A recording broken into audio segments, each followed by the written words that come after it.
Selang 3 hari, kembali satu truk pengangkut batu bara menabrak tiang listrik hingga roboh di Dusun 4 Desa Karangraja, Muara Enim. Kejadian ini membuat ribuan pelanggan PLN tidak teraliri listrik.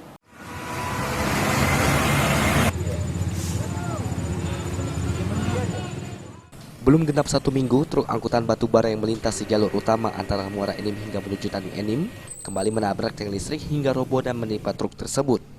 Kejadian yang terjadi di tikungan Desa Talang Kelapa Dusun 6 Desa Karangraja, Muara Enim memutuskan jaringan listrik sehingga ribuan pelanggan tidak bisa teraliri listrik. Dari keterangan Kepala PLN Ranting Muara Enim, Maidanur Arafah, pihaknya telah berkoordinasi untuk mempersiapkan langkah yang akan diambil guna mengatasi terputusnya aliran listrik ke pelanggan. Saat ini petugas sedang melakukan langkah awal agar bisa aman dalam melaksanakan perbaikan sembari menunggu proses evakuasi truk dan tiang pengganti. Petugas PLN langsung meninjau ke lokasi kejadian sesuai dengan informasi warga sehingga kita bisa mengetahui seberapa parah kerusakan yang terjadi di lapangan. Yang ada satu tiang listrik PLN ini patah, belum lagi mungkin beberapa material kami yang rusak kan.